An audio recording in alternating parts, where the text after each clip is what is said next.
Okay. Hello, everyone. Good to see you all. This is our fourth session, and we have 6 more to go till we become enlightened. Okay, so looks like Reverend Nanjo's not here to do the MC, so I'll just kind of wing it. So welcome to the fourth session. And please keep your videos on as much as possible so we can all see you. And I think that's about it. And so I'm going to start uh, the first segment where I will summarize and focus on the main points of the development of Buddhism from the time of the Buddha all the way to Buddhism in the West. And so we'll do that in half an hour or less. And and before that, I wanted to do one administrative issue. And some of you asked, how do I get to see the older, the recordings of former classes? And I just want to point out to you the resources that we have. Okay, so with each emails that we send out, there is at the bottom all this information, and Zoom link is always the same. So please note that, and you should all have it, and have it stored. A full description, textbook. If you don't know where the textbook is, it's always here. And the one that I want to focus on is this one here. It's a Google Drive with all the resources. So let's gonna click that. Oh, well, gee, it worked before. Oh boy. I don't know why that's an error. So I don't know what. No, it's not working. Okay. Well, we'll just have, okay, when you click this, when it's working, you will get a numbering like 1-1, 1-2. And videos are, 1 is the first session we had in September, 2 is October, 3 is November. And the video is usually for if it's October, it would be 2 dash, I think it was 4. It says video. So you click on that and you'll get a link on there, and then you click on that and you can see the video. So I'll make sure that we'll make sure that this is worked out. It worked before, and so please note that. And finally, if you want to contact us, you contact us at this Shin Buddhism course at Gmail. Okay. So, okay, I'm going to start the slideshow. Okay, I hope you can see the PowerPoint. Okay, so last time we talked about the life of the Buddha, and today we are looking at how Buddhism spread through Asia and and to the US, Canada, and the West. So with regard to those of you who are in Canada or Canadians, there is a book called GEMS, Introduction to Canadian Buddhism for Young People and the Young at Heart. It's essentially the same as Jewels, but it has certain sections that are specific to Canada. So please take a look at it, and also please promote it amongst your Canadian Buddhist friends.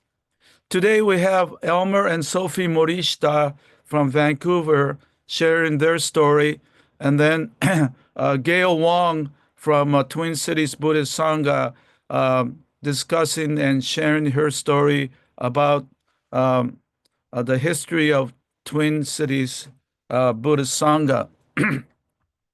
Okay, so I know for some of you, you know this pretty well, and some it may be the first time. So I'm gonna try to strike a middle path and not go too much into detail, but the main points. And so the first is when Buddha passed away in around 486 before the Common Era. Um, the monks and nuns gathered and they had these assemblies, and um, they had these huge assemblies every 100 years.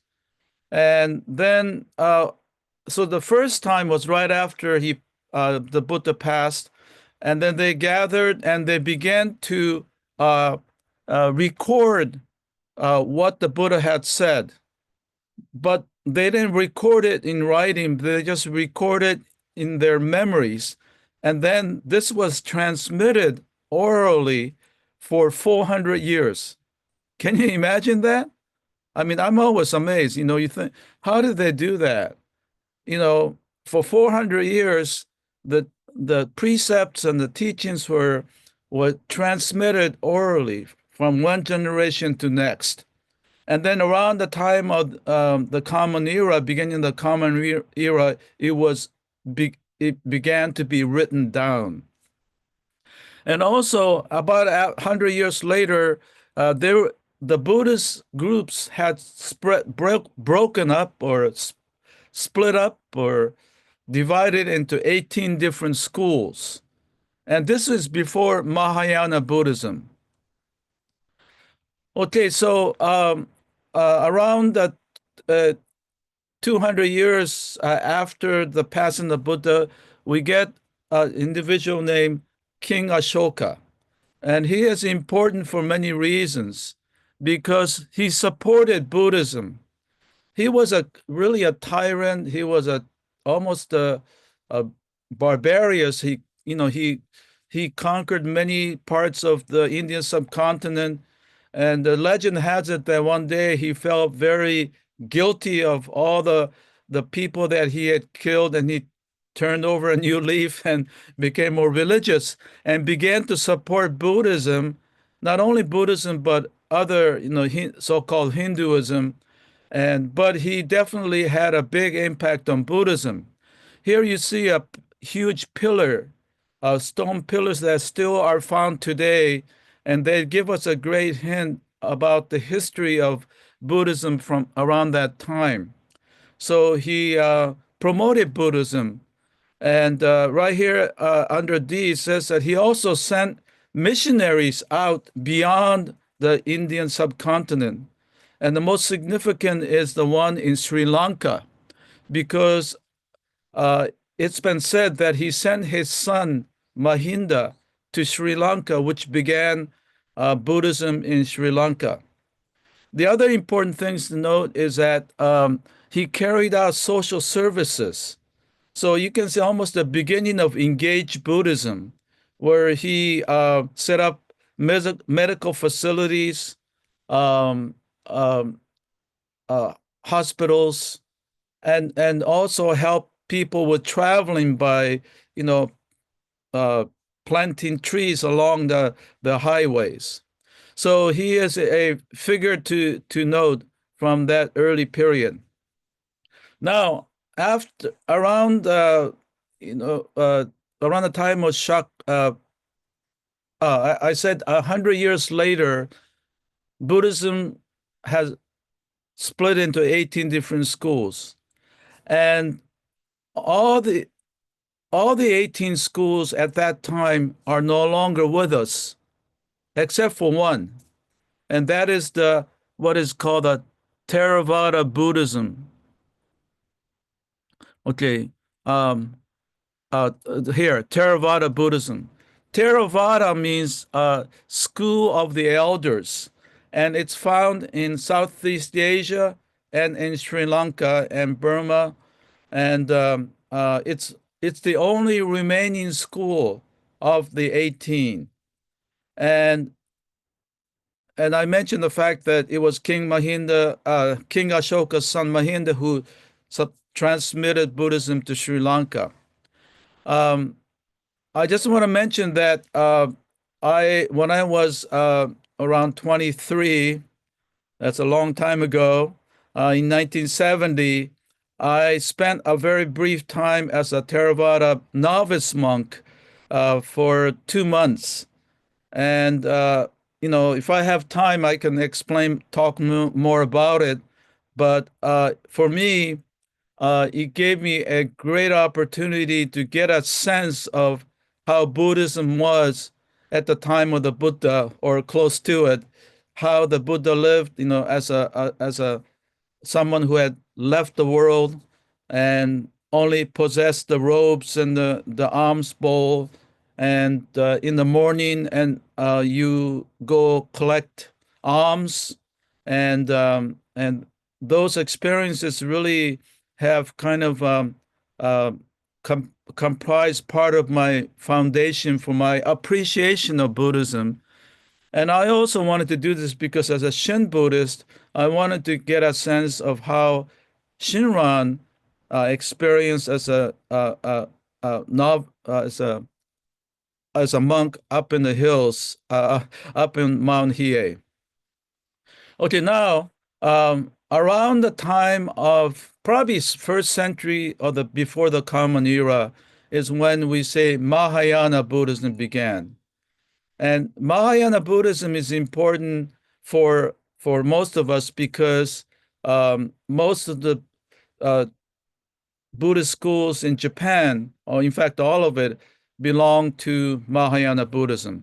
And they're found not in Southeast Asia, but in North China, Vietnam, Korea, Japan, Tibet, and Mongolia. So, and what's the distinction of Mahayana Buddhism? How does it differ from Theravada Buddhism? By the way, Mahayana means the greater vehicle. And sometimes we refer to the Theravada Buddhism of Southeast Asia as Hinayana, which means a smaller vehicle. But I don't think it's nice to call fellow Buddhists small vehicle. And there's a historical reason why we shouldn't call them Mahayana or Hinayana, because actually when Mahayana emerged, the Theravada Buddhists had already left India. They were not in India. They were in Sri Lanka. So when the Mahayanas called the existing prior Buddhism Hinayana or smaller vehicle, the Theravada had already left. But that's another reason for why we shouldn't call them smaller vehicle. But anyway, what are the qualities of Mahayana Buddhism? And it comes down to the fact that it allows for lay people to attain ultimate realization becoming a Buddha. And so that's one of the big difference or one of the hallmarks of Mahayana Buddhism. It's called greater vehicle. It takes in people who were not included. And they also emphasize the Buddha nature, the potential for all beings to attain full enlightenment. And that's the inner jewel that that constitutes one of the themes in the book, in our textbook, and in our course. And related, the emphasis is on bodhisattvas, and bodhisattvas are those who are motivated to help others. It's said that they can become Buddhas, but they put that off purposely to help others, and they're motivated by compassion. So that is why there's a greater talk about that. Now, in terms of the different streams of Buddhism in Mahayana, just like the earlier forms of Buddhism, Mahayana split into different groups. But I just want to mention the three main streams. One is the school of the middle, the Madhyamika, and they talked about the emptiness of all phenomena, but it really talks about interdependence. All things are created based on causes and condition, and nothing emerges on its own. And so all things are empty of that Atman that exists on its own, never changes. Such thing does not exist. Everything is interdependent. That's the main one way of talking very briefly about the school of middle. The other one is school of consciousness only, the Yogacara, and they emphasize the preeminence of the mind. The mind determines how we see the world. With the mind, we make the world, says the Dhammapada, the early Buddhist sutras. And so the emphasis on how what we think about things determine what we see. Okay, and then the other broad stream is included in this one group, which includes the Lotus Sutra, the Pure Land Sutras, the Garland Sutra, and Nirvana Sutra. And what they have in mind is, again, they promote universal salvation, not just for the monks and nuns, but for lay people, and in fact, all beings, ultimately. And then the other thing is, one hallmark is that they talked more about the nature of true reality, the ultimate reality, the Dharmakaya, that, and actually the Theravada Buddhists in Southeast Asia rarely talk about. When I became a monk, I realized what a difference Theravada and Mahayana is. Mahayana emphasizes that the true reality, and in Pure Land Buddhism, that is called Amida Buddha. So and this true reality is not just static and just exists objectively, but it dynamically functions and works towards the salvation of all beings. And that is the compassionate dimension of Mahayana Buddhism. Okay, so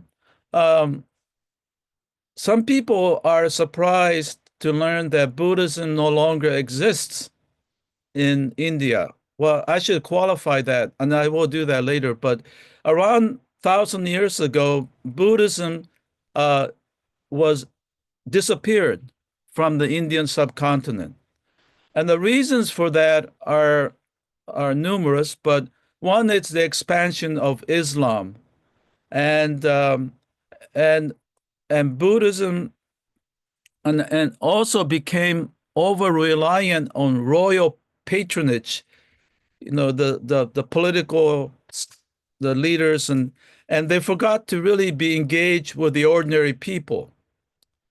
And so consequently, the Buddhism became absorbed into Hinduism, and became one aspect of Hinduism. And in fact, the Buddha became one of the manifestations, avatara of Hindu god Vishnu. So when you talk to Indians today, generally they will know about Buddha, but they say, "Oh, he's one of the manifestations of Vishnu." And on the point about there no longer being Buddhists in India, and I should really qualify that, because now, ever since 1956, the untouchables, who make up about 200 million people in India, and some of them, especially the leader, Dr. Ambedkar, decided to become a Buddhist.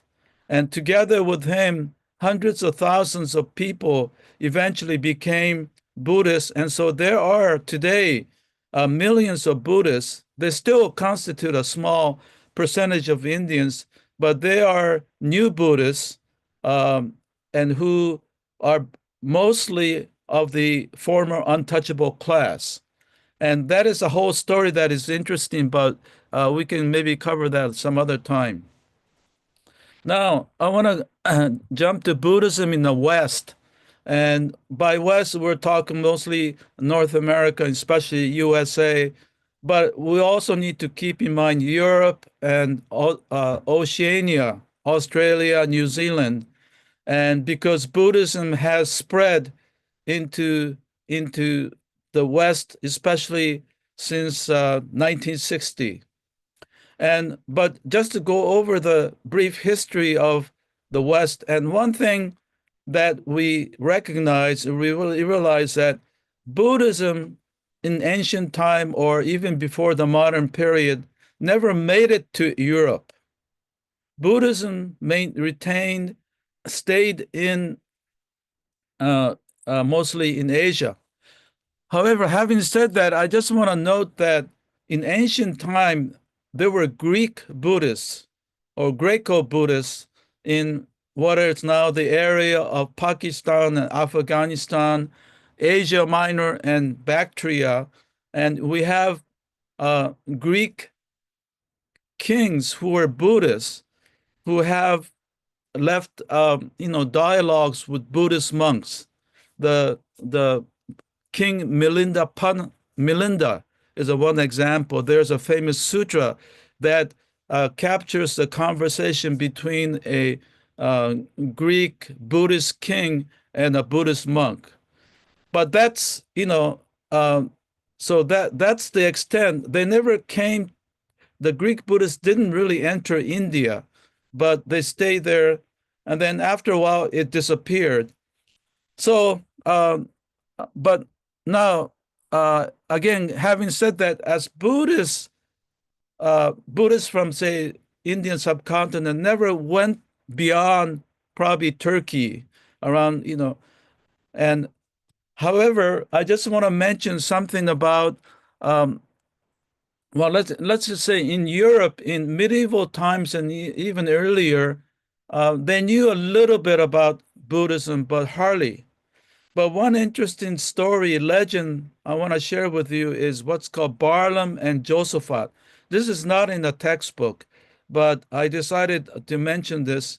This is a really interesting event because Barlam and Josaphat became saints within the Catholics. And what happened was this was actually a story based on Shakyamuni Buddha. So there was a king, Josaphat's father, who was a Buddhist, and he didn't want Christianity to take over.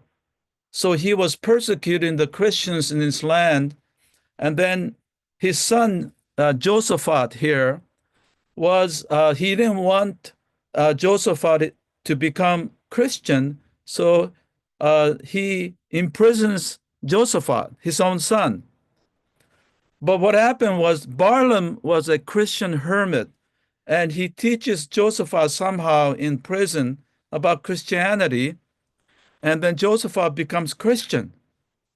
Okay, and then when he becomes a king, his father, who persecuted Christians, also became a Christian. And so this story gets circulated through the Muslim world and also even Manichaean religion, which is an ancient religion of Persia. Manichaean religion, the Muslims, and then it gets to the Europe and becomes a story and that many people knew. And so the Catholic Church makes Josaphat and Barlam a saint.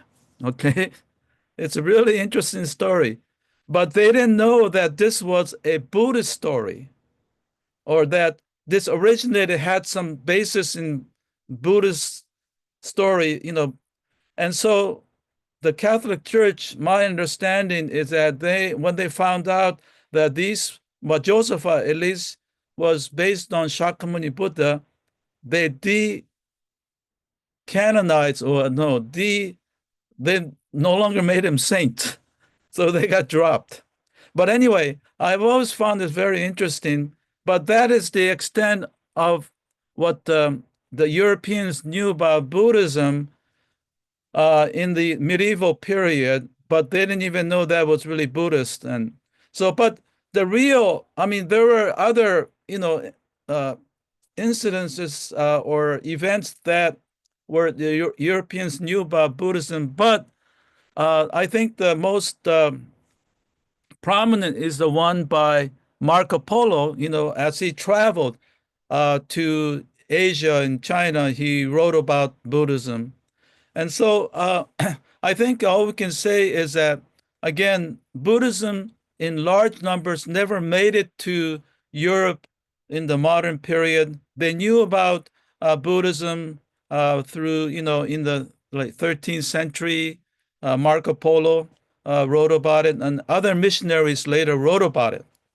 So in the modern period, Buddhism in Europe it came to be known through what I call intellectual Buddhism, and then because the colonialism brought scholars, and scholars wrote about Buddhism, and only in the 1960s will Buddhism began to take hold amongst the the ordinary people.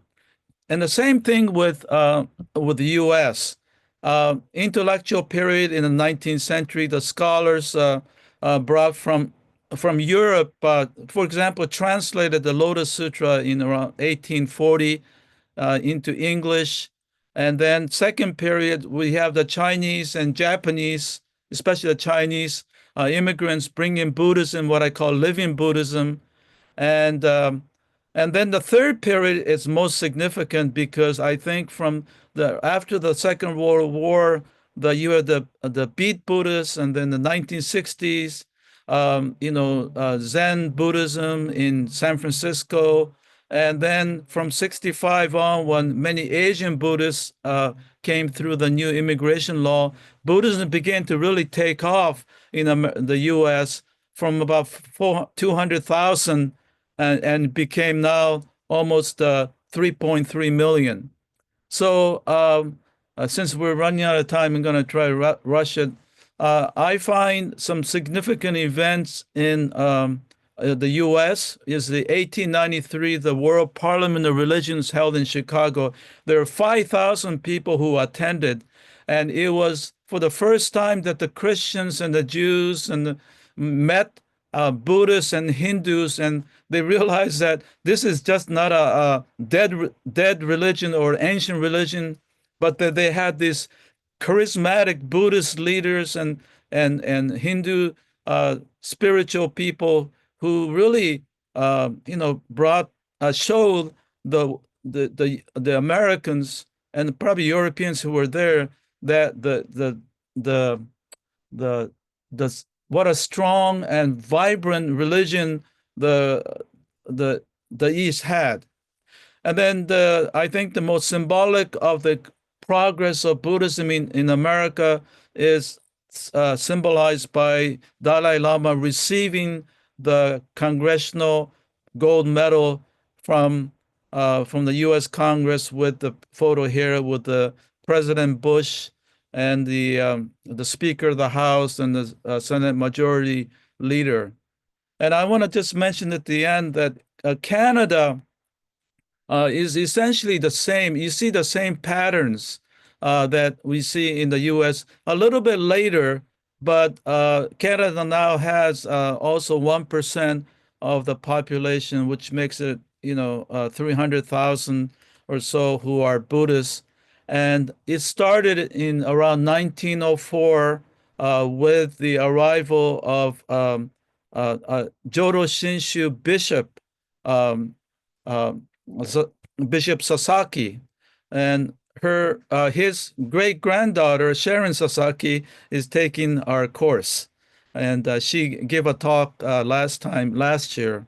So that's the brief summary of Buddhism uh, in 2,600 years. So, okay, so sorry, I don't have much time for question and discussion. But again, please stay around for the happy hour after the session if you really want to if you have questions. So anyway, that hopefully that gave you a kind of an overview of how Buddhism developed and into the West. Okay. Um, we want to move to the second of the 3 sessions parts to our session. And we're very grateful and happy to have Elmer and Sofi Morishita from Vancouver. They are active members of the temple. Well, at least Elmer is. Sofi is becoming one, maybe. But anyway, uh, uh, we're eager to hear what you have to say about the history of Buddhism, but they will concentrate and talk about Buddhism in Canada and their experience. And I think that it's we're fortunate to hear that, because when we talk about history of Buddhism, we don't really talk much about what happens, especially amongst the Buddhists who brought Buddhism to America. And later we'll have Gail talk about her Sangha in Minneapolis. Okay, so with that, Elmer and Sofi, can you? Okay, this is Elmer. First of all, I'd like to thank you, Dr. Tanaka, and your team for working so hard to spread the Dharma in an interesting and understandable manner. And I'm surprised that you asked us to be lay speakers, and it was hard to say no. And so here we are. My name is Elmer Morishita, and I'm a third generation Japanese Canadian. I was born into a Buddhist family, and I'm currently a member of the Steveston Buddhist Temple. Both my parents were born in Steveston. They were married in 1941 and were settling into a married life with my dad as a fisherman and living in their own house in Steveston. But all that changed 83 years ago on this exact date, December 7th, 1941, when Japan bombed Pearl Harbor. Canada then declared war on Japan. And in early 1942, the Canadian government ordered all Japanese,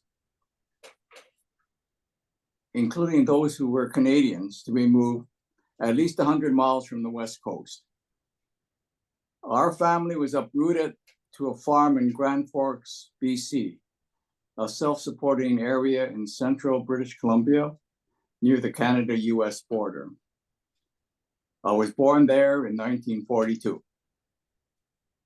After the war, we were uprooted again. My parents chose to relocate to Toronto rather than be repatriated to Japan. Again, difficult adjustment for families to find new jobs and housing. At that time, Toronto had very few Japanese Canadian families close by to where we were living, though we did get together with family and friends. I attended the regular elementary and secondary schools, but often I was the only Asian in the class. I attended the Toronto Buddhist Church, which was established in 1946 as the first Buddhist temple in Toronto. My parents not only attended services, but also volunteered and enjoyed the programs such as Ikebana and karaoke. I continued with the youth group at the church for a while, but my participation declined as I went to university. After graduation, I worked in Montreal with Canadian National Railways and became bilingual in French and English. And the little Japanese that I knew was faded very quickly. More importantly, I met and married Sofi, a fifth generation Chinese Canadian.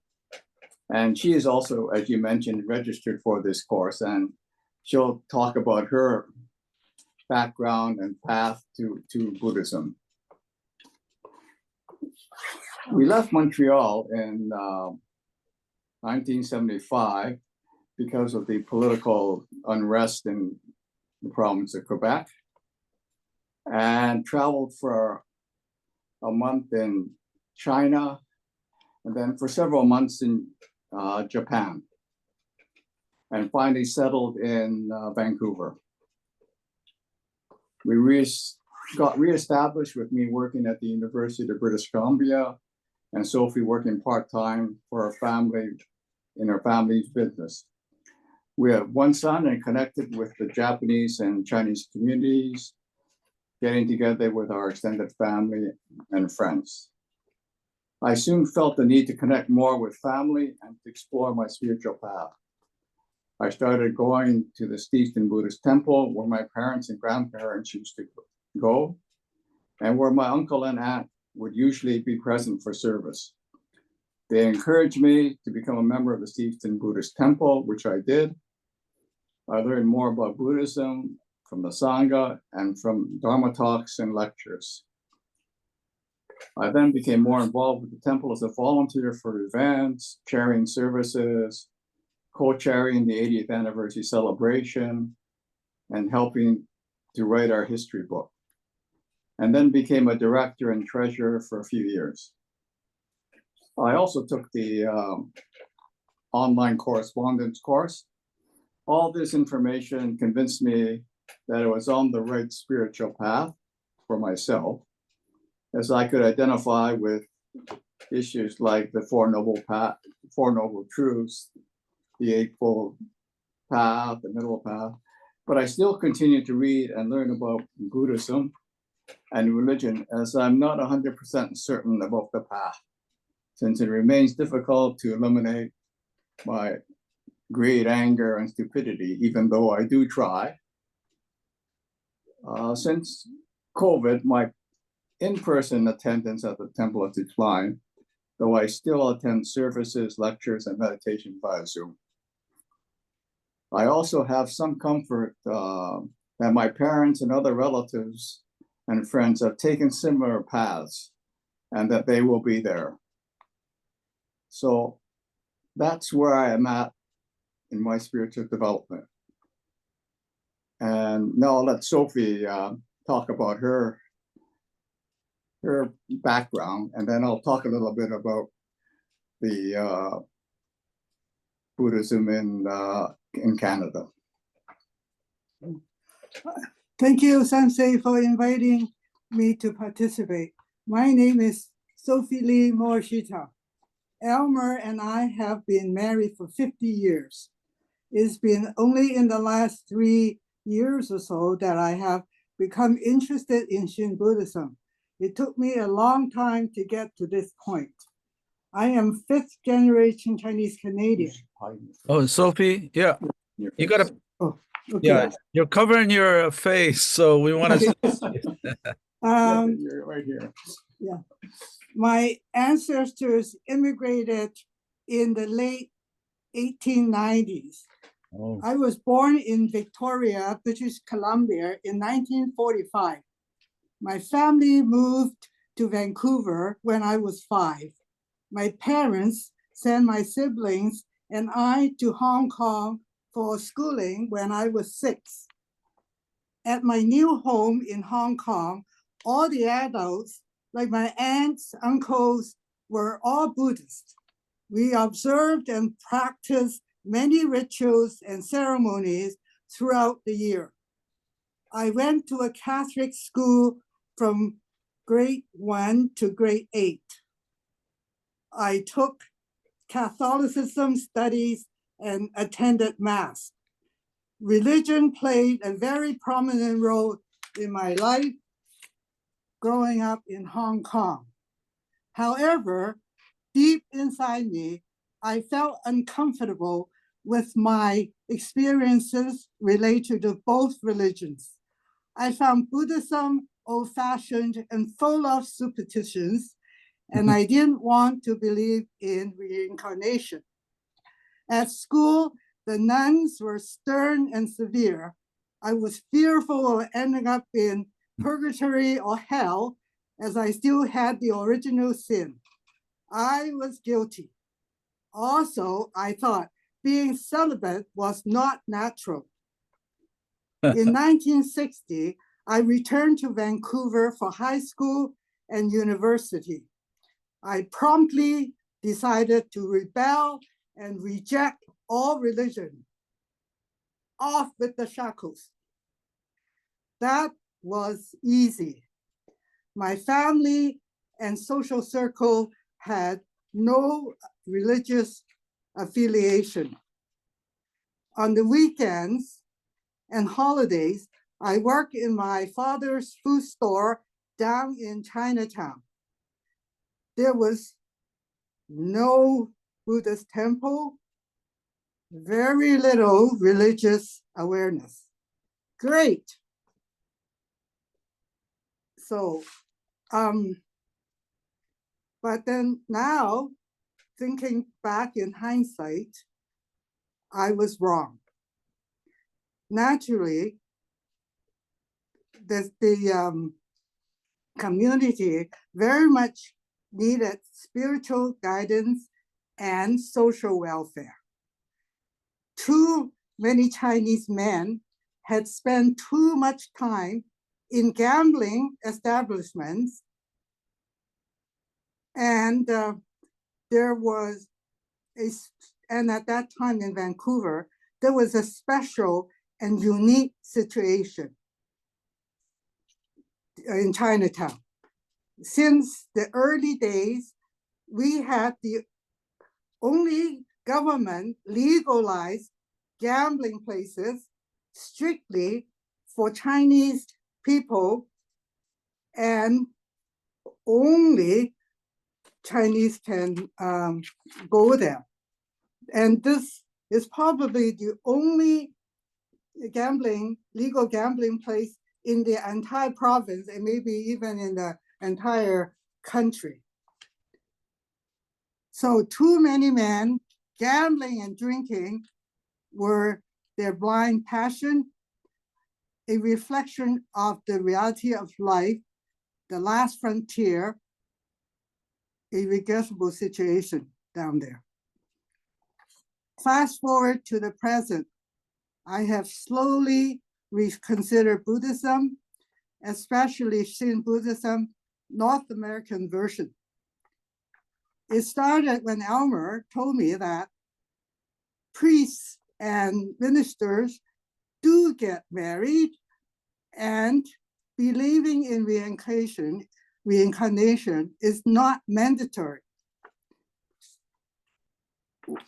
One more point I would like to share. I have been in counseling therapy for over 2 years. I have GI digestive problems and chronic insomnia. Doctors' advice is that often there is a psychological, mental component to gut health. So I must address that to get well. The amazing and unexpected thing is what I have learned in my therapy sessions complement and reinforces my learning in Buddhism talks and lectures.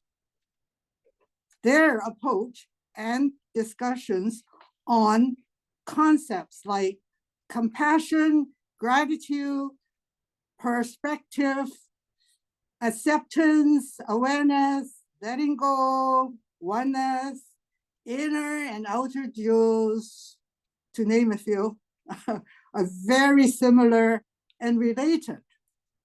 There's no conflict, no contradiction. They are compatible and enhance each other. Together, they help me to understand and to work on improving my true self. I am grateful for the help in my progress. I feel positive and comfortable that my healing journey and my path towards awakening are in the same direction, maybe the same pathway to reduce dukkha. Thank you. Well, thank you. Okay, Elmer, you have more to say? Okay, I was going to say something about Elmer, part of your face is hidden, so can you move more towards Sofi? Yeah. It's it's a smaller screen. Okay. Yeah, okay. That's good. That's good. Okay. I'll talk about Buddhism in Canada, which started on the West Coast, slightly later than in the United States. The early immigrants from China and Japan arrived in the late 1800s. The Chinese immigrants were mostly men coming to work on building the railway or working in mining, forestry, or farming. A couple of temples were established in Victoria, BC, but could not be sustained by the predominantly male Chinese population.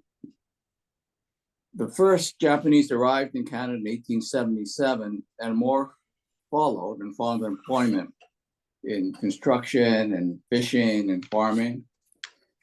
However, the racist and discriminatory climate that existed restricted immigration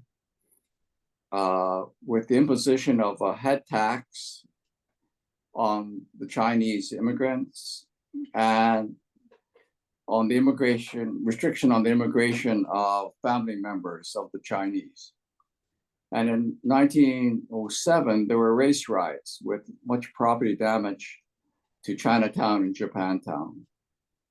The Japanese were also restricted to 500 immigrants per year, but family members were exempt, which allowed the Japanese community to grow and develop. However, they were restricted from some professional occupations, paid less than their white counterparts, and denied the right to vote.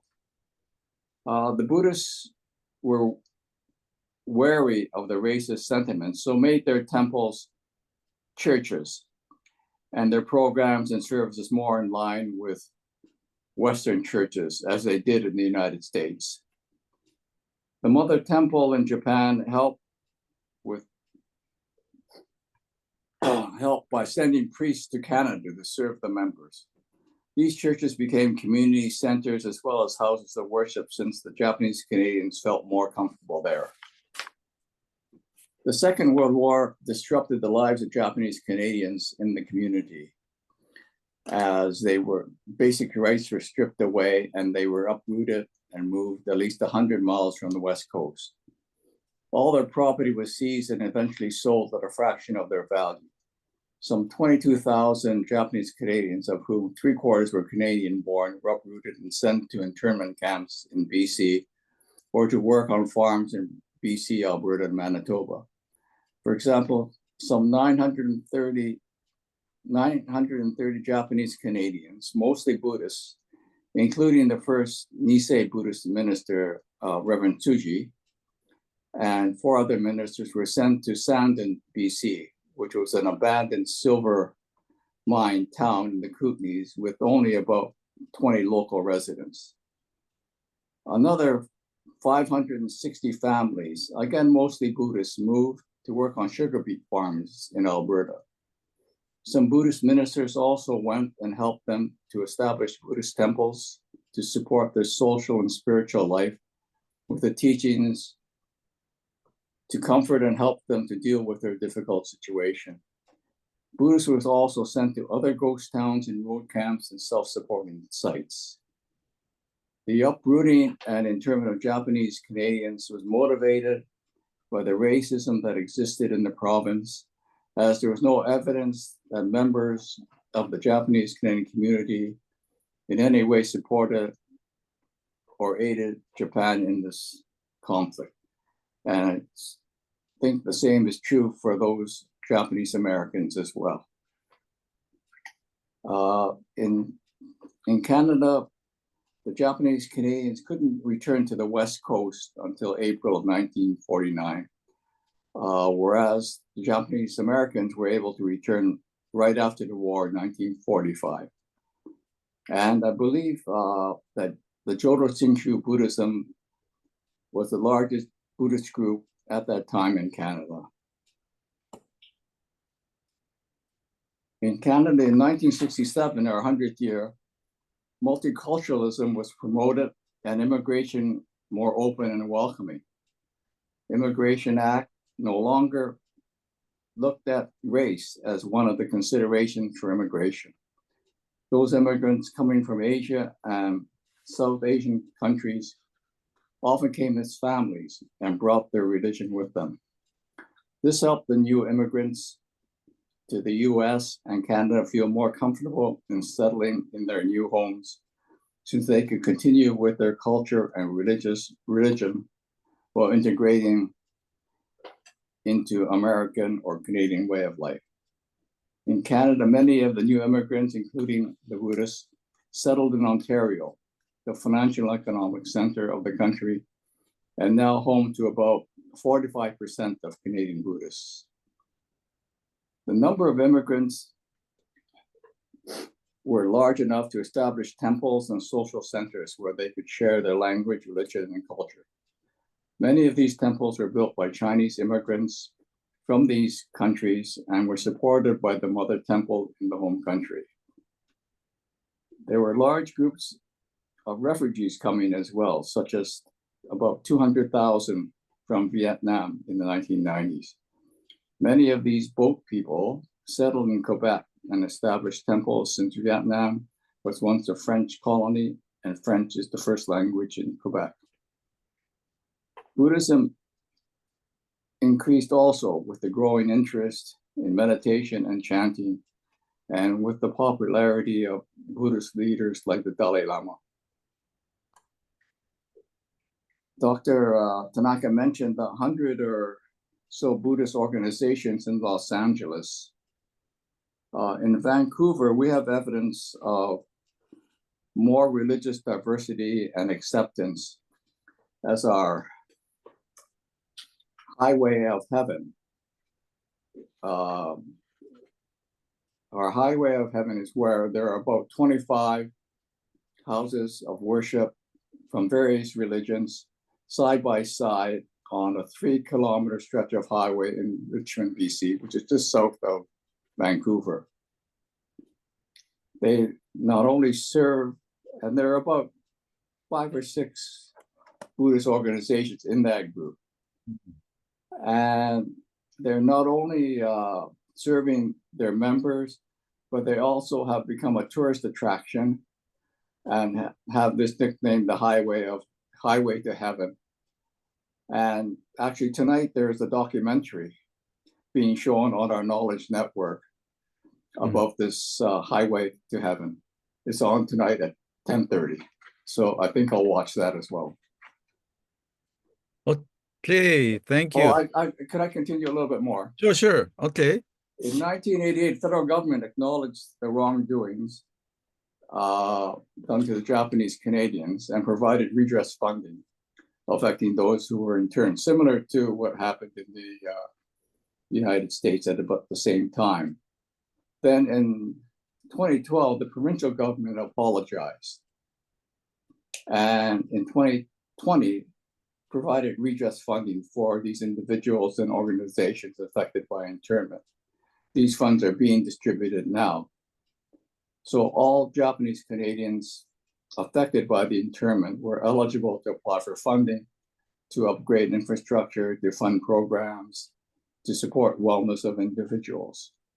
And for example, our temple received a grant to upgrade the exterior temple windows and doors and to paint the interior of the temple. As well, funds were allocated to build a monument wall in Victoria, British Columbia, to list the names of the Japanese Canadians affected by internment. As well, individuals have been applying to organize family gatherings, to write family histories with funding from the provincial redress monies. Then the Buddhist population, I found that from the 2021 census showed about 357,000 people, or 1% of the Canadian population, were Buddhists. And in 2021, the census also showed that there were 100,000 people who reported being of Japanese origin, and 10% reported as being Buddhist. And interesting enough, of those 100,000 people were reporting as being of Japanese origin, 2/3 reported no religion. So I'll say, I have a bit of time, I'll say a few words about our temple. Okay. Quickly though. Oh, it's just that we're just doing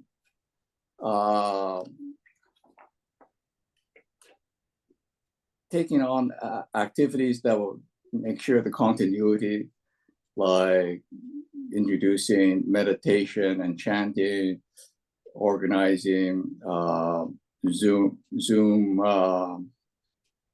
services, and offering other programs via Zoom.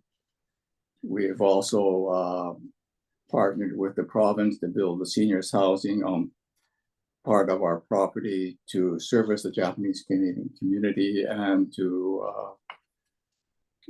provide funding for the temple on an ongoing basis. So it's trying to ensure the continuity of the temple.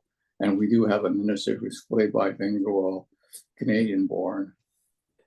And so that's where I'll leave it now. Okay. All the time. All right. Thank you for all that fascinating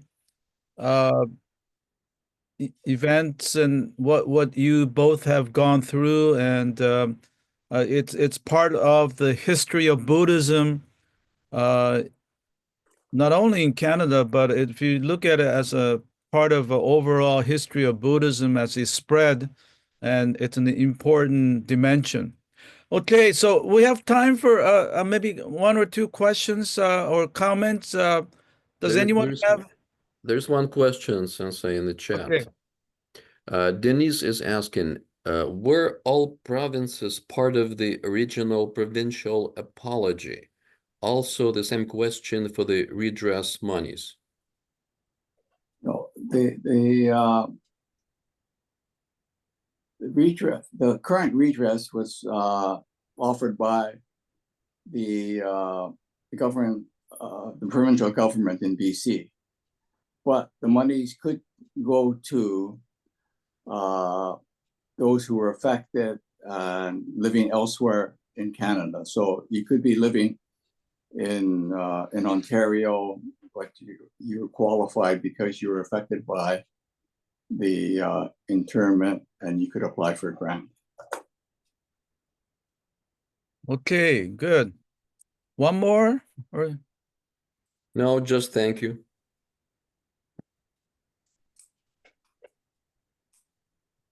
All right. Well, Sofi, you mentioned that when you were younger, you thought Buddhism was superstitious. And that's one of the reasons why you didn't like Buddhism. But how do you feel now about that? Well, so far, I'm actually surprised how almost advanced and scientific.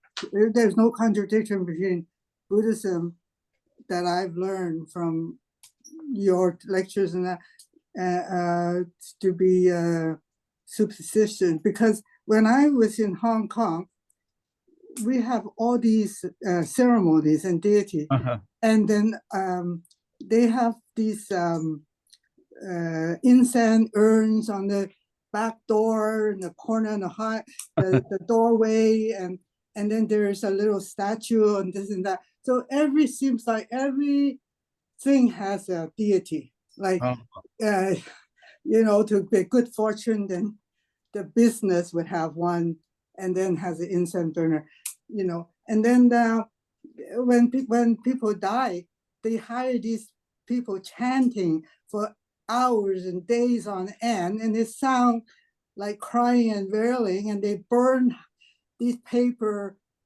houses and cars and money, so then they think that they're going to receive it, the people that's gone, stuff like that. So, okay, yeah. All right. I think that's an interesting part of history of Buddhism because in a way, as Buddhism developed through the different cultures, it took on a lot of the popular beliefs of that land.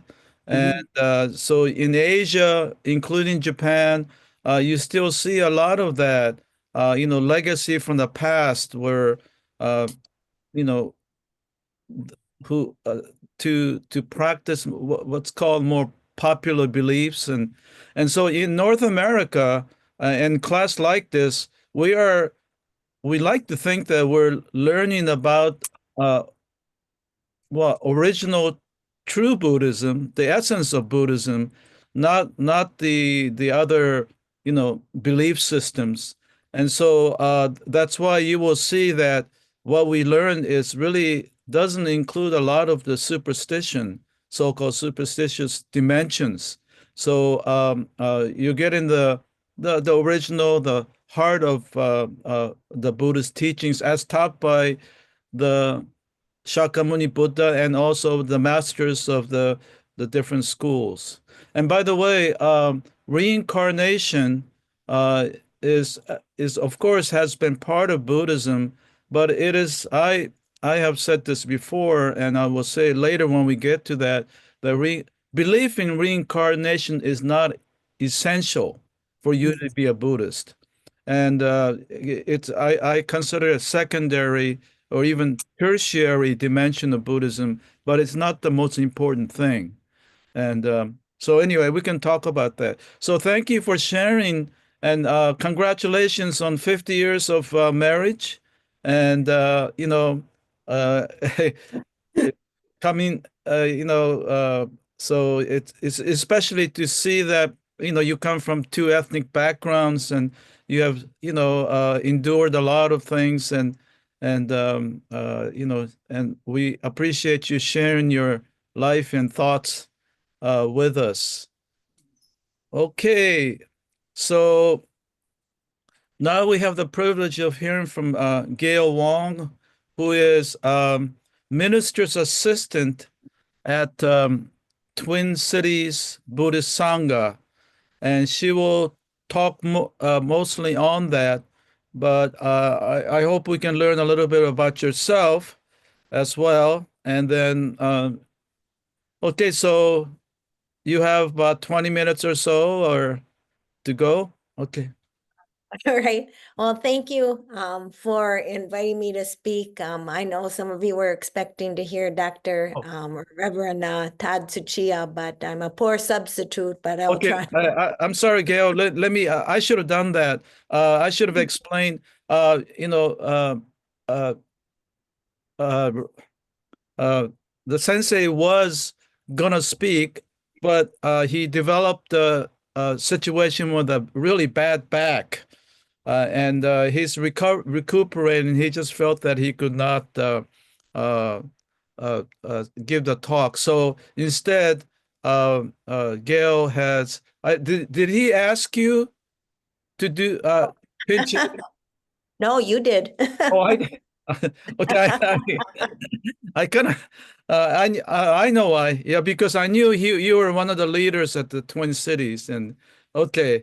So all right, please go ahead.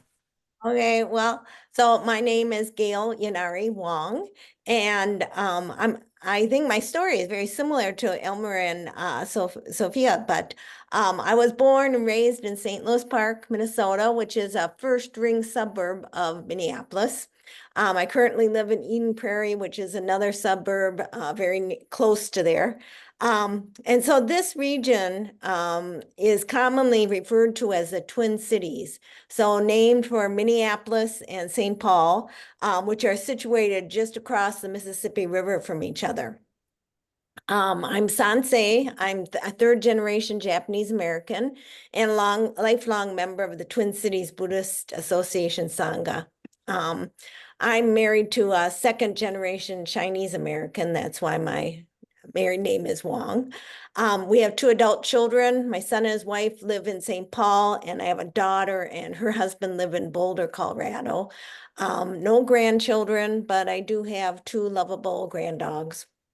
I retired 7 years ago after a long career in the graphic arts industry, spending the last 20 years of my career at General Mills, which is headquartered here, a global food manufacturer known for brands like Cheerios and Betty Crocker. And I was the packaging graphics manager there.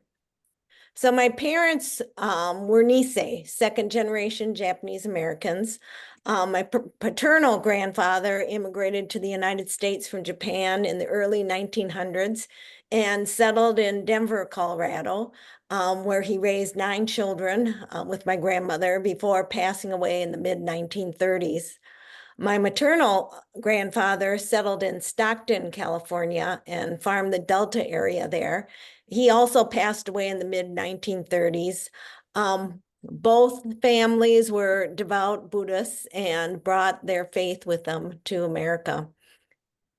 After the bombing of Pearl Harbor, my father was recalled into the United States Army, and he was sent here to Minnesota to serve as a medic at Fort Snelling. He later joined the Military Intelligence Service Language School, which initially operated at Camp Savage before relocating to Fort Snelling. And at this school, they graduated over 6,000 soldiers, mostly of Japanese ancestry, who were trained intensely in reading, writing, and speaking Japanese in order to support the U.S. military in World War II. And so my father, while on leave, went to visit friends at Rower, Arkansas internment camp. And that's where he met my mother. And friends helped them connect, and he offered to help her resettle there, resettle from camp. And she was intending to go to Chicago at that point, but at the last minute changed her mind and decided to board the train to St. Paul. And she always told us, you know, she was so scared. She had no idea where Minnesota even was on the map, but she came here and they married in 1943. Eventually, her sister and her mother joined them in St. Paul after they were released from Rower Camp. My parents chose to remain in Minnesota to raise their family. So I am the youngest of 4 siblings. I have 2 older sisters and 1 older brother. So due to the MIS language school at Fort Snelling, the population of Japanese in Minnesota grew substantially. In 1940, there were 51 Japanese here. It grew to over 5,000 as families resettled here from the internment camps. And in 1946, Father Daisuke Kitagawa, who was an Episcopal clergyman, assigned as a civilian chaplain to the Nisei here, encouraged the Buddhists to form the Twin Cities Buddhist Association. And so with the help of Reverend Gyodo Kono of the Midwest Buddhist Temple in Chicago, the first service was held here in Minneapolis at the YWCA, and subsequently at the Unitarian Church. Reverend Kono was able to provide monthly services, and he was a vital support to the Buddhist community here. In 1949, a newly established Japanese American Community Center was established. We referred to it as the Center, and it was owned by the Episcopal Diocese of Minnesota, and the Twin Cities Buddhist Association found our home there. It was a large mansion and shared with the Japanese Christian Church, as well as the Japanese American Citizen League, and also a Native American group used the space there until 1965. So during Reverend Kono's visits, Saturday evening services were conducted entirely in Japanese. And as children, we would sit, not always patiently, but we'd sit through the long sutra chanting, eagerly awaiting to be dismissed before the Japanese Dharma talk began. Dharma school, or Sunday school, as we called it then, began in 1950, with my older sister, Emmy, was among the first students. It was initiated by Reverend Philip Eidman, who was an ordained Jodo Shinshu Buddhist minister, and later continued with the help of Dr. Ikeda, a Buddhist minister and medical student who was attending the University of Minnesota. He returned to Japan in 1958. So the center served as a social hub within the Japanese community, and I have fond memories of attending Sunday school, participating in Hanamatsuri plays in the basement, enjoying bazaars and shaved ice and carnival games on the front lawn, celebrating Halloween parties, and it was a gathering place for the entire Japanese community, and wonderful, wonderful Japanese food. But unfortunately, in 1965, that all ended. The building was sold and demolished, and it was devastating to the Japanese community, and particularly to the Buddhist community, which we now had nowhere to go for our monthly services or Dharma school. But thanks to the generosity of the Unitarians, we were able to continue holding Saturday evening services with Reverend Kono at the First Universalist Church. For Dharma school, my dad, Frank Yanari, helped find new locations.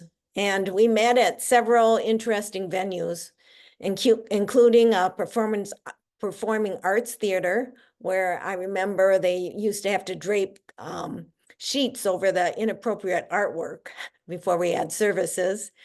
And most memorably, we met at the Red Carpet Beauty School. And it was a really surreal experience to be chanting sutras beneath the hair dryers, surrounded by fluorescent orange and green walls, seated next to mannequin heads and rollers. You can imagine the antics of some of the boys, but we felt fortunate to have somewhere to gather.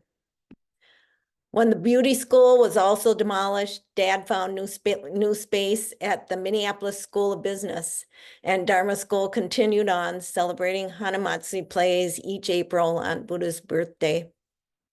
And while we never had a full-time resident minister, we were grateful for the support of various ministers who were here while they were studying or working at the University of Minnesota. And that included Reverend Ikeda, as I said, in 1958. We were also privileged to have Reverend Yuri Kyogoku from 1960 to 63, and she significantly influenced our understanding of the Buddhist way of life.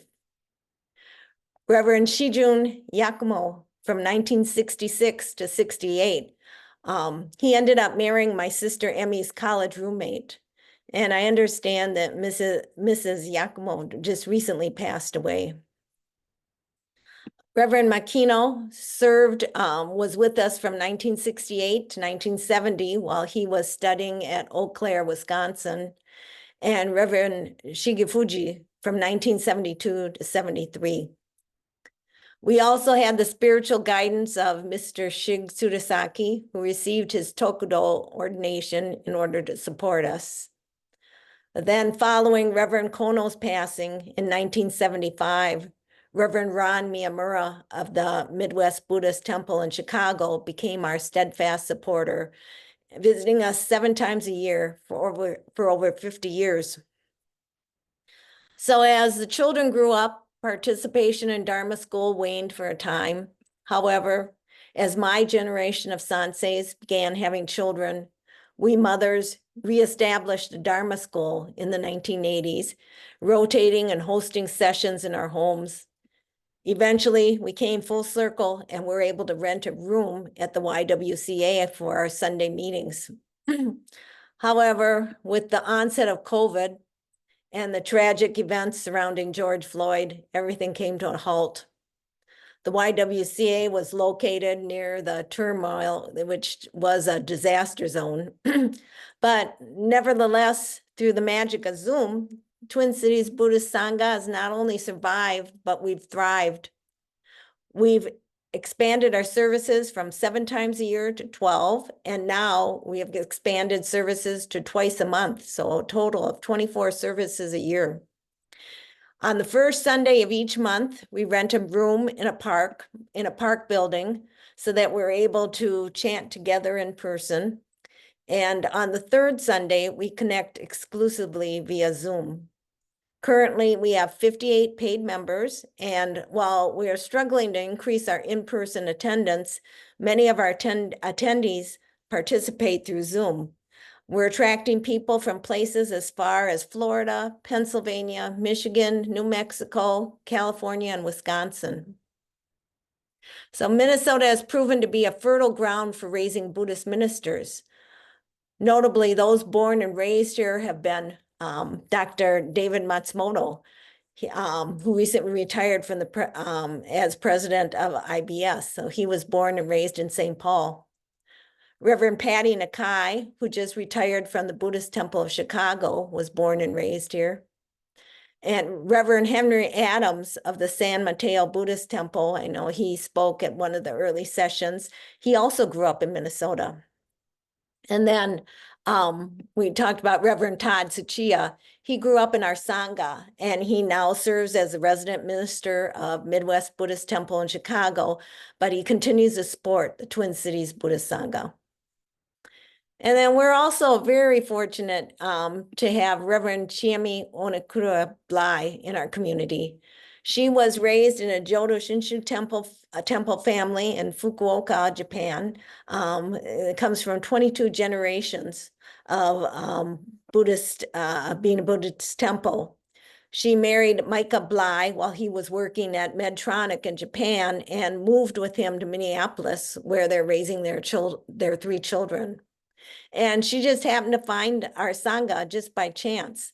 And so we are indeed grateful to have Reverend Chiemi here with us. So after 78 years of existence, without a permanent building or a resident minister, we continue to represent 5 generations of our community. We hold all the regular holiday services, including a mini obon outdoors at a park shelter. And this past year, we had over 100 people participating in dancing. Buddhism in the Twin Cities is experiencing growth.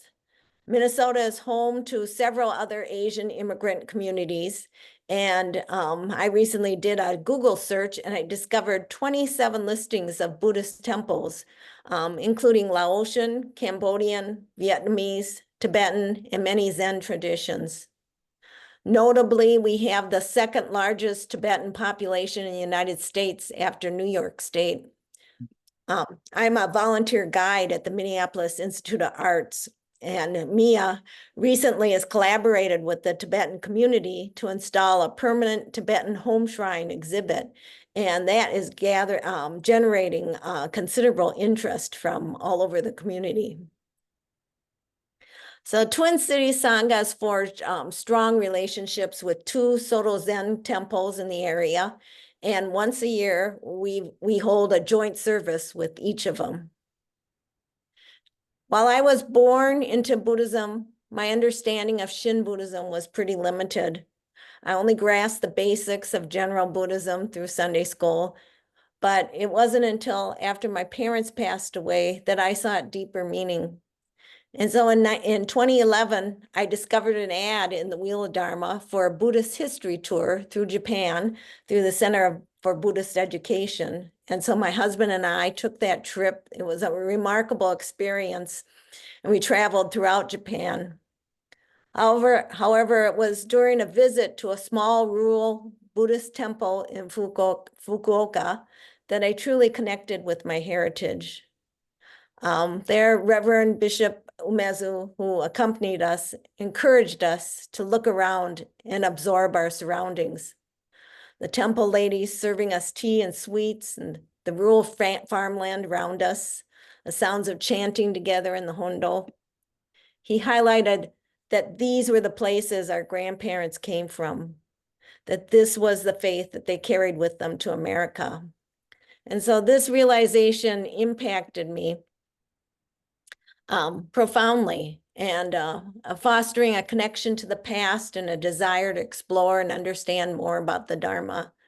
So inspired by this, I enrolled in the correspondence course through the Jodo Shinshu Center, and in 2016 became a certified minister's assistant.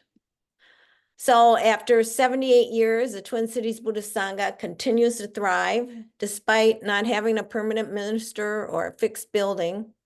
And we owe just such a great deal of gratitude to all the Issei and Nisei and Sansei who've come before us, as well as to all those senseis who guided us and nurtured and supported our journey to bring the Buddha Dharma to our community throughout all these decades. And I remember as a kid being a little embarrassed about my dad scoping out all these weird places for us to meet. But I realize now that without his perseverance, we probably would have folded. We're not without our struggles to grow and retain membership. The last of the original Nisei passed away this past year. And we know that the lack of a permanent home is a barrier, but it also frees us of the financial burden of having to take care of a brick and mortar building. All we need is our portable butsudan that we can take with us anywhere. And technology really has played a crucial role in our community, a crucial role in our continuity and growth, especially in the recent years. And we really appreciate having access to classes like this. And with you, Dr. Tanaka, is such an incredible resource in making Buddhism accessible to those of us who don't have the resources. And I'm truly grateful for that. So I have just a real short video I'd like to play that just kind of recaps a lot of what I said. This was made for the recent Eastern Buddhist League conference that was held this past October in Washington. And I'd like to share that with you if I can. Oh.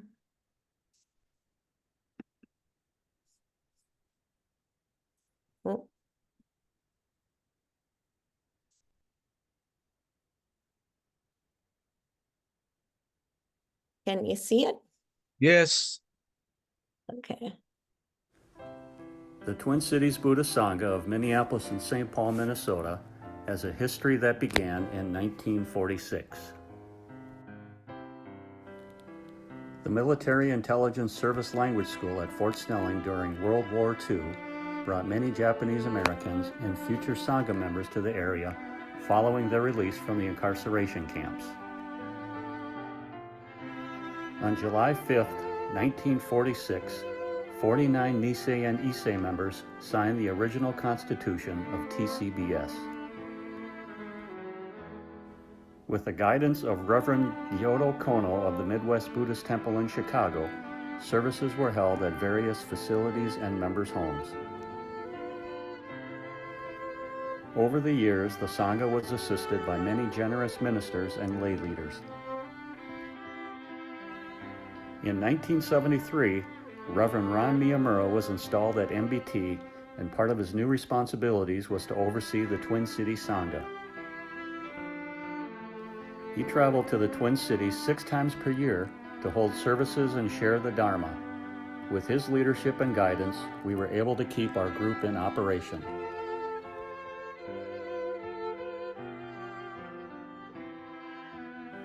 Reverend Ron was also instrumental in starting Kogen Taiko, the TCBS Taiko group.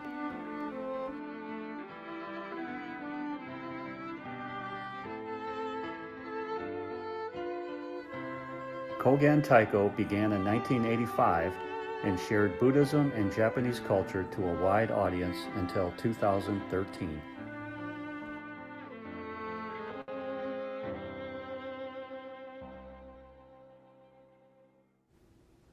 Reverend Miyamura retired in 2023, and we are now supervised by his successor, Reverend Todd Tsuchiya, who grew up in the Twin Cities Buddhist Sangha. Reverend Chiemi Onikura Blai and our minister's assistants, Gail, Wong, and Deborah Ting, lead our local services.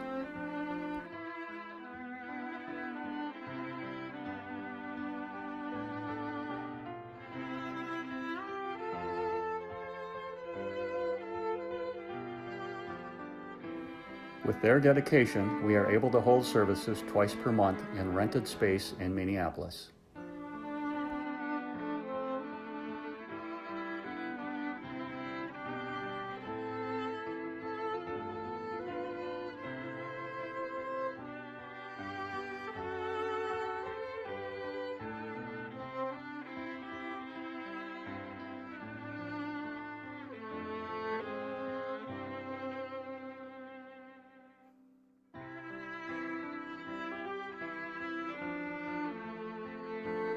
TCBS is a fellowship within the Buddhist Churches of America.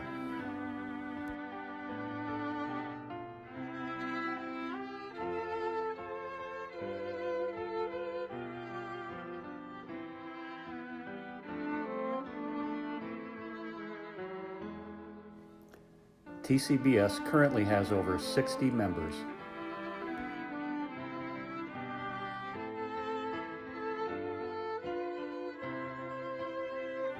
We are grateful to the BCA and the Eastern District for years of dedicated support to allow our fellowship to continue in Minnesota for over 70 years.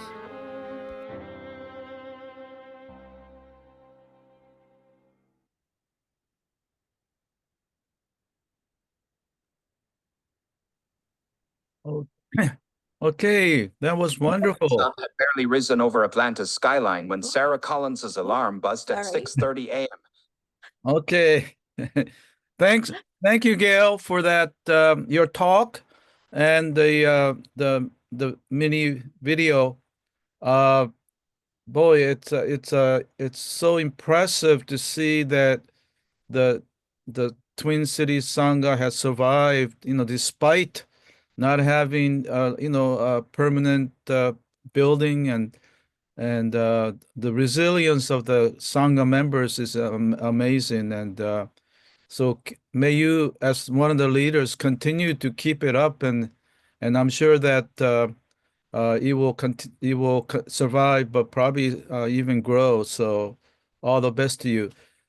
Thank you. Okay, so let's any comments, any questions, Igor? Any There in are, the chat? there are thank yous Okay. from Alan, Tanaka, Margaret, and Gail. Yes.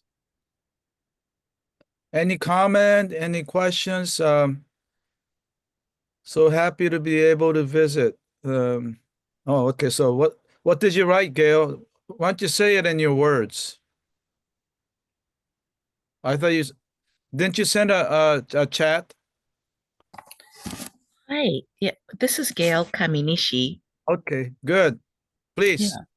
It was lovely. It was at the Y at the time, and I'd never been to Minnesota until my daughter lived there briefly. And I was able to visit once when the temple was having a service. So I was glad it coincided. Oh, great. I'm Yes. so glad. Yes, thank you.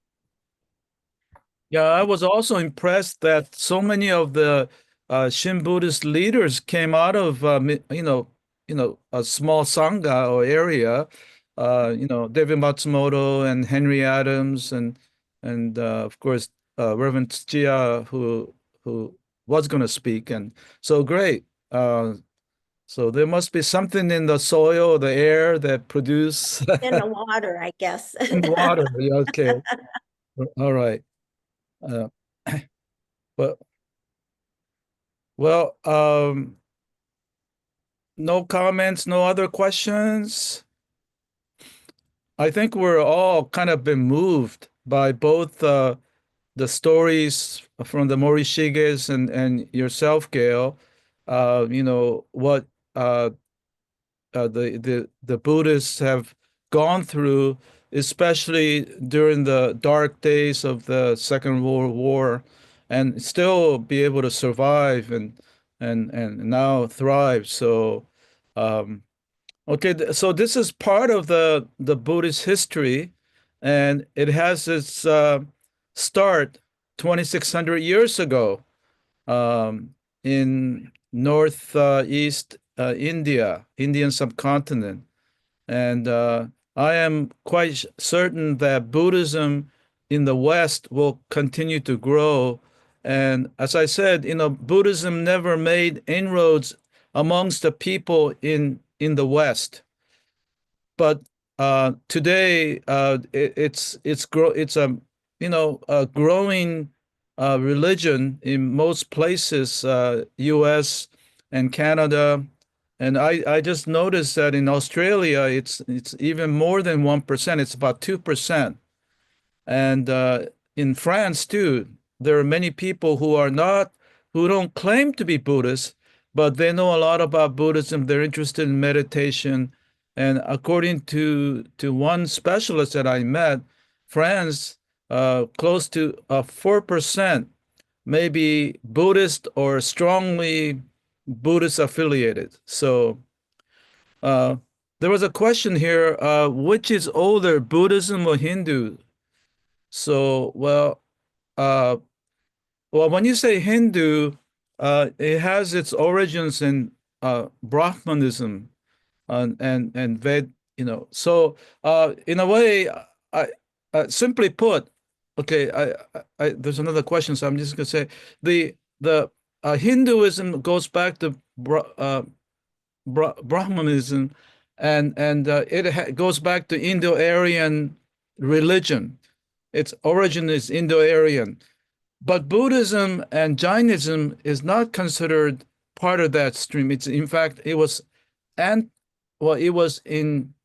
opposition to Brahmanism, and Hinduism is basically much developed probably a little prior to, but it's part of the continuation of Brahmanism. So to answer your question, you can say Hinduism is older, and so let's leave it at that. Sharon's iPad. You have your hands up. Oh, are you there? Yes, I am. I want to Okay. ask Gail, because it was very touching, his story. I wondered and what you thought, that because you had so many ministers that came out of Minnesota, that the accoutrements of a Sangha didn't distract the people from their feelings of what Buddhism meant to them. And maybe you were able to develop a stronger feeling towards Buddhism, even if there are less people. You had to meet at people's homes and and things. And the second question is, like, what about your children? Did they take to Buddhism? And how is that? Or is it like throughout the country? Is it, I wish I could say that my children continued. I think maybe after I die, they will appreciate more, but they're busy with their lives. My daughter lives in Colorado.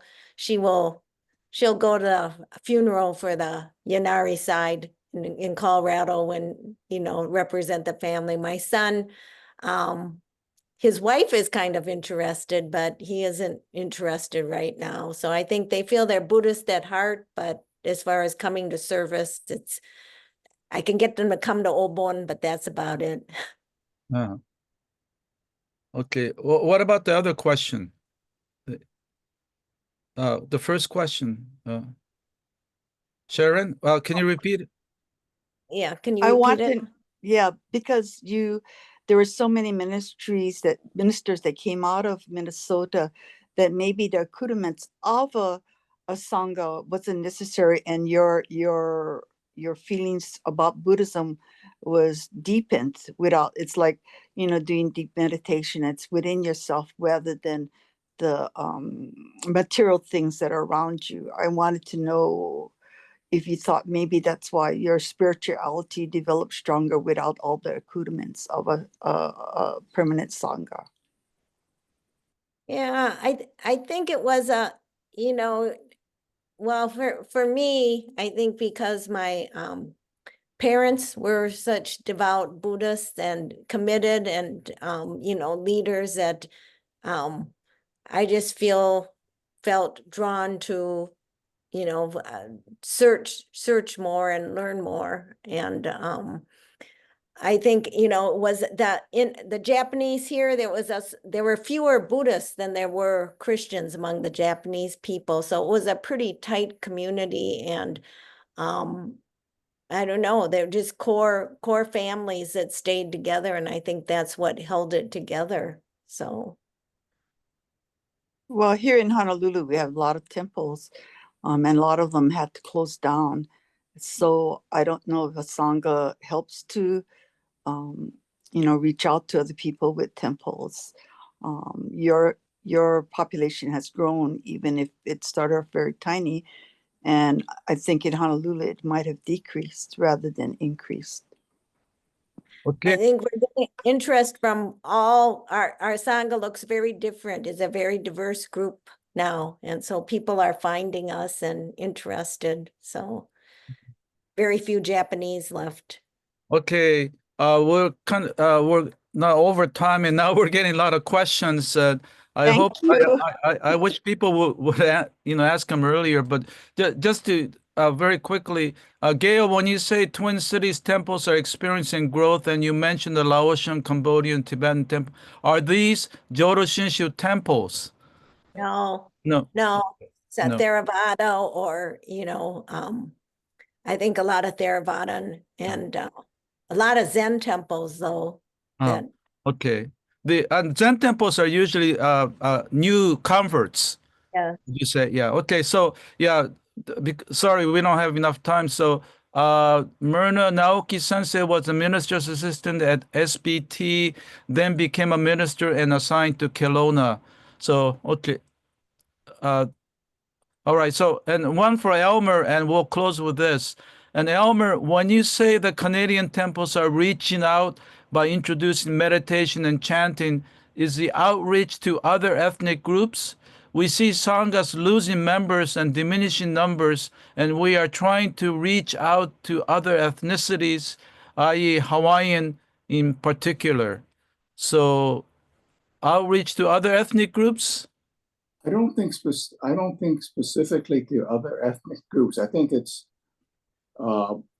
chanting and meditation programs are offered, and people can attend in person or they can attend via Zoom. So it's going out to the wider community.